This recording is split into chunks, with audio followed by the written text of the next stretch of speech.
Осинова бистәсендәге Майский совхозы бүген аның төп бинасы каршында предприятие белән 34 ел җитәкчелек иткән Илшат Ганиевның бюстын ачтылар. Ул тормыштагыча костюм галстуктан сурәтләнгән, җитди караш, мөлаем йөз, сынны бистәнең иң матур яшел урынына урнаштырганнар.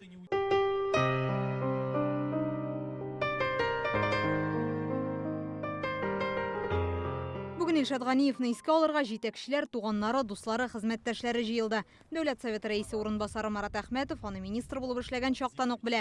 800 кешелек коллективны иң катлаулы елларда оештырып, базар икътисады сынавы аша узып, киләчәген алдан күреп, көчле предприятие төзелде ди.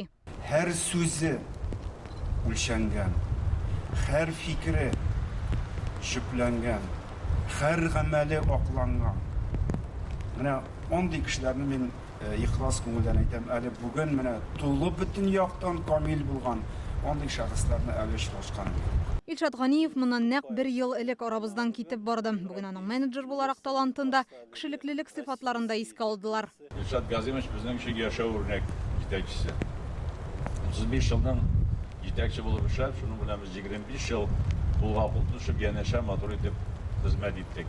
Илшат Ганиев совхозга 1974 елда 20 яшендә практикага килә һәм шушында кала 47 ел эшли. Башта предприятияне саклап калу өчен көч куйса, соңыннан комбинатны Россия дәрәҗәсендә таныта. Республика гына түгел, Россиядә дә карап әйткәндә ул технологияне кертәләр. Менә аның куелган яңалыкларын безнең әлдә без үзебезнең сельскохозяйственный аграрный университетта да кулланабыз. Россиядә бүтән тепличный комбинатлар ноябрь, декабрь, январь айларында кыяр, помидор үстерә алмыйлар. Илшат Ганиев ябык грунтта ел әйләнәсе яшелчә үстерү өчен бүтән шартлар булдыра. Комбинатны иң алдынгы алымнарны кулланып, заманча җайланмалар белән җиһазландыра. Хәзер теплица республика халкына җитәрлек яшелчә үстерә. Тәҗрибәле җитәкченең эшен улы Руслан Ганиев дәвам иттерде. Кредо Илшат Газимовича как руководителя. Экологик яктан чиста һәм сыйфатлы продукция җитештерү аның тормыш шигаре иде. Ул бөтен гомерен шушы комбинатка багышлады. Шуңа күрә без яшелчә уңышы алу буенча илдә лидер булып торабыз. Илшат бар яктан килгән кеше иде. Күңеле бик киң иде аның. Улыбыз инде аның эшен дәвам итә. Ул аны бар нәрсәгә өйрәтеп, бар нәрсәне аңлатып калдырды. Ул гомере буе кешеләр дип янып яши, хезмәткәрләренә 2 тулай торак, 4 йорт төзетә. Шунда ук балалар бакчасы ача, спорт комплексы, фонтан, ял итү урыннары булдыра. Күп еллар дәвамында мәктәпләрне яшелчә белән тәэмин итә. Бик күп социаль объектлар төзеделәр.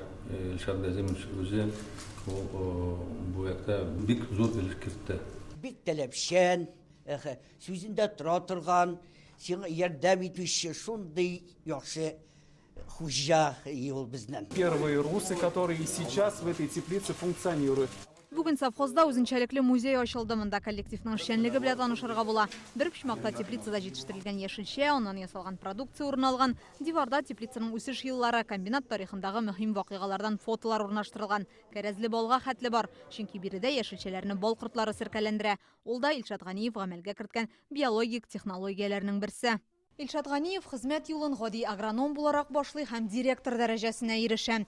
Музейның бер өлешендә теплицаның 70-80 еллардагы эшчәнлеге һәм тарихи чагылыш тапкан. Биредәге җайланмаларга һәм техникага карап, ул вакыттагы эш шартларын чамаларга була. Главный агроном, директор совхоза Майский. Аерым бер урынны аңа бирелгән рәхмәт хатлары һәм бүләкләр били, ләкин хезмәтенә иң зур бәя аны хөрмәт итеп килгән кешеләр һәм эшен дәвам итүчеләр. Инзилә Хөсәенова, Рәмзил Гарипов, Яңа Гасыр каналы.